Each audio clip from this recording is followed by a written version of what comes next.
Hey guys, Nick here from Into Fly Fishing, and welcome to another gear review video. In this video, we're going to have a deep dive into this right here, the Snowbee Spectre RMX 10-foot 7-weight fly rod, and we're going to go over all the different features of the rod, the components, the build, the makeup, as well as how I was fishing it, and at the end we'll talk a little bit about who this rod is perfect for, what are the pros, and where it falls a little bit short. So with that out of the way, let's get into it.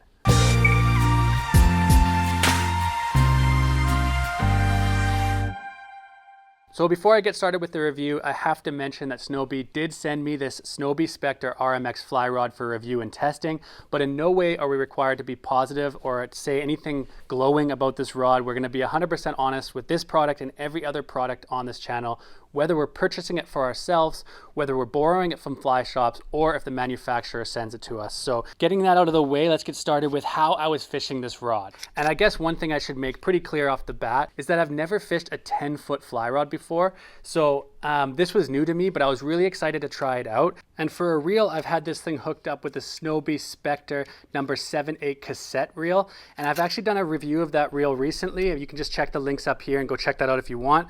But it basically has all these different cassettes that you can easily change the lines over on. And for the 7-weight, I've been using it with this Snowbee XS Plus intermediate sinking line.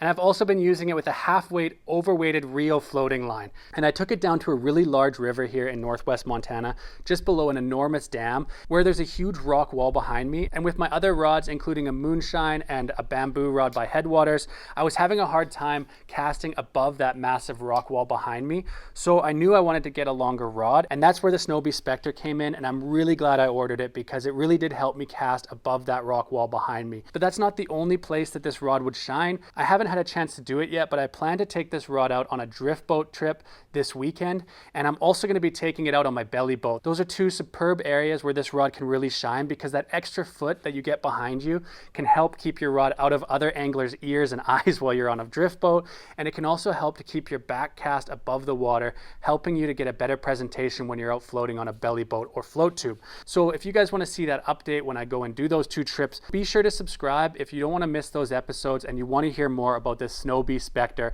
RMX 7-weight 10-foot fly rod. All right, so next up, let's move on to the build and construction. So we'll start down here at the butt section. There's a really nice fighting butt on this rod, which is what you would expect from a larger line weight of a rod. And the reel seat is beautiful. I think it's one of Snowbee's most stunning looking rods in general, but especially the reel seat. They have this kind of gunmetal color with a double ring uplocking reel seat. And on the reel seat, they have this beautiful diamond marker that just kind of helps you get your reel in the right position sooner, lock that thing in and get fishing. Moving up the rod, we have the cork handle. This is pretty high quality cork with rubberized cork on both the tip and the butt section of the handle. It's a full Wells grip style, and it's perfect size, I think, for a 7-weight rod. It fits my hand perfectly, and it's just a beautiful grip, actually. I've had a few Snowbee rods, and I think this is the best quality cork of all my rods, and I like the grip for the 7-weight as well. Moving up slightly, we have the hook keeper, which you'd expect from any rod, and then we have the main part of the rod here, the blanks. These are super high modulus carbon fiber blanks, and I really love the matte black finish that Snowbee has done on the RMX series of their fly rods. All of my other Snowbee rods are that classic kind of brown with gold accents, and I'm really glad that with the RMX they decided to go with this matte black finish with the kind of silver rings around the ferrules and around the wrappings around the guides. It's just a beautiful looking rod all around, and I think aesthetically this is my favorite Snowbee rod.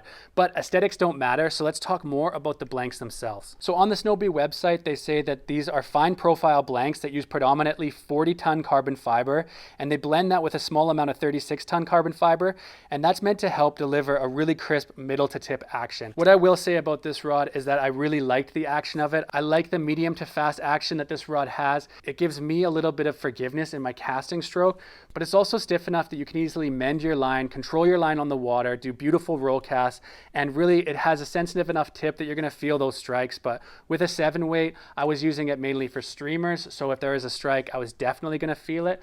But I'm sure that the tip is sensitive enough if you were taking fish on a dry dropper or a hopper dropper, you'd feel it with this rod with the action that it has. So looking at the clear coat applied to every one of the blanks and all the wraps around the guides, there are no imperfections in this rod. You really do get that high quality workmanship that you would expect from a Snowbee rod. Moving up here, we have the first stripper guide, and this is something that Snowbee really promotes with this rod. They call it a microwave stripping guide, which I didn't understand at all when I first got this rod.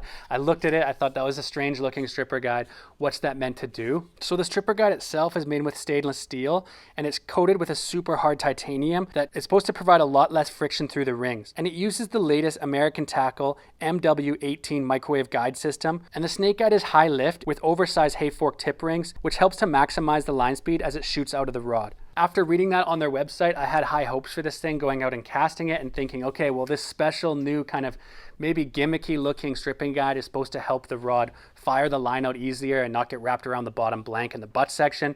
And what I will say is that, like all my Snowbee rods, this did fire the line out just beautifully. I had no problem with the line getting stuck as it was running through the guides. I don't know if I would say that it was a huge improvement as their website might suggest, but it's what you would expect from any Snowbee rod. When you're casting it out, the line's going to fire through the guides, and you're not going to have any problem shooting out far cast with this rod. Just below the stripper guide and between every section of the rod, there are handy alignment dots in a nice silver color so that you can easily set up your rod while you're out on the river. And it's a feature that I wish that every single rod had, but I have some that don't have that, so whenever there is that feature, I like to mention it here on the channel. Moving up to the snake guides, you have some nice high quality single foot snake guides with a titanium coating. And after the butt section, in the second section of the rod, you have your first stripper guide, that microwave stripper guide I was talking about, and you have the first 2 single foot guides. And then the entire rod has 10 single foot guides, giving the rod a total of 12 guides to pass your line through when you're setting it up. The rod comes shipped in a sturdy black and orange Cordura covered rod tube. It has the name of the rod embroidered on the side, as well as a sticker on the top of the tube that tells you the length and line weight of the rod. Inside you'll find a black cotton rod sock that also has the name of the rod and the line weight and length silk screened onto the side of it, which is really handy if you're going out on a fishing trip and you put multiple socks into one big rod tube. You'll be able to know which is which with the Snowbee line of rods. Next up, let's talk about casting the Snowbee Spectre 7-weight 10-foot fly rod. So this is where the rod actually really shines. This is what you want from a rod, is for it to cast well. And like I said earlier in this video, I do love casting this thing. I can't wait to take it out on a drift boat and on a float tube where I can really utilize that extra foot. But like I said, I already was able to utilize the extra foot of this rod when I was fishing near that massive dam and I had the huge rock wall behind me. It really does help you to keep more clearance on your back cast. So if you're fishing on a really wide river and you've got a bit of brush behind you, that can help as well. And I also found that having that extra foot of rod at the end helped me to kind of make those roll casts when I needed to, and it helped me to easily mend this rod. And actually something I didn't mention earlier is that not only did I fish this on that massive river, I also used it on a small stream, which isn't really the normal application for a rod like this. But because it's 10 feet long, I was able to high stick it and tight line nymph through these little tiny pools that I have. And with my shorter rods, I just don't quite get deep enough in the pools, and I don't want to go in there and scare the fish. So having that extra foot when the drop off into the pool is so steep, it really did give me just enough space that I could drift my nymphs right across the pool, and I found that really handy. So as with all of my Snowbee rods, when I power through on my forward stroke, the rod snaps back into its original form almost immediately. So the blank recovery is great, and that helps to keep your accuracy down even on longer casts. And with a 7-weight, that can come in pretty handy as well. So next up, let's talk about fighting fish with the Snowbee Spectre RMX 7-weight 10-foot fly rod. This is a great rod for fighting fish. Of course, it's a 7-weight. It's got plenty of backbone. That moderate fast action helps that the tip is just sensitive enough that you can feel those takes. And it's, you know, you can really dig into this rod as well. And I like with all 7-weights, which I haven't been having on my other rods lately because I have 3-weights and 5-weights and 6-weights mostly. This fighting butt comes in really handy when you're fighting fish. You can rest that on your forearm, and it just helps you to get more power out of the rod. And the tip of the rod as well is still sensitive enough that if you're propping this up here and there's a fish pulling out line, it's going to protect the lighter tippets. You're not going to have super light tippets on a 7-weight most likely, but I did do a little bit of dry dropper fishing with it, and so that was useful to have a soft enough tip that you can protect lighter tippets. And also, if you're going to be hooking into some big fish and you're streamer fishing this thing, you might not have light tippet at all, so it might not be an issue. But still, if a big fish takes, you have that anchor point, and it really helps in fighting fish. So normally on every single one of our videos, we try to list some cons about the products. And if you look back on previous reviews, you'll see that almost always we have some kind of negative point on the rods and reels and other gear that we review. But with the Snowbee RMX, I really had a hard time. It just does everything that you want it to do. There's nothing really that I could say that's wrong with it in the way it casts. Definitely not in the way it looks. I think it's a beautiful looking rod. I like that there's 2 rings on the reel seat. There's just really nothing wrong with the rod overall. And at the price point that it's at, kind of in the mid-range, it's hard to complain a lot. I understand if you're buying an $800 rod, you might have a lot of things you'd nitpick about, but because this rod comes in at the price it does, there's really not much wrong with it at that mid-range price point. So let's get into that next. Let's talk about the price of the Snowbee Spectre RMX 7-weight 10-foot fly rod. So this version of the RMX rod, the 7-weight 10-foot, is $399, and some of the smaller weights come in at around $359 or $349, I believe. So if you're going to go out and get this rod, it's going to cost you, $399. It's in the mid-range to maybe even upper end category. But I think you're getting a lot for this. They really do have great blanks and great blank recovery rate, especially for a 10-foot rod. I expected that this thing would wobble around a little bit more, but it really did, and it held its own. And actually, if you want to purchase this rod, I've left some links in the description down below, as well as a coupon code IFF10. That's our special coupon code, and it means you'll save 10% if you purchase this rod or any other products from the Snowbee website. And those are affiliate links, which means we do receive a commission if you choose to purchase through them. But it helps to keep this channel running, so we do appreciate your support. Next up, let's talk about the warranty of the Snowbee Spectre RMX Fly Rod. So like all Snowbee fly rods, this is backed by their limited lifetime warranty. Basically what that means is for the first 12 months that you own the rod, if any issues arise due to manufacturer fault, then they'll replace that part for you for free. And at any time after you purchase this rod, if you break any section of it, Snowbee will replace it for a flat rate of $40. And that's the same with all their fly rods, and that really is a great warranty. And Snowbee is known for putting their customers first and making sure they have great after-sales service. We've actually had to use their after-sales service before, and they sent one all the way out to South Africa. So they really are great at keeping their promise to their customers and making sure that when you purchase a Snowbee rod, you know that it's backed by that excellent warranty. Next up, let's talk about the mending and line control with the Snowbee Spectre RMX 7-weight 10-foot fly rod. Like I've already said earlier in this video, I love the way this thing can control the line while it's on the water. I think it's partly due to the extra foot that you get.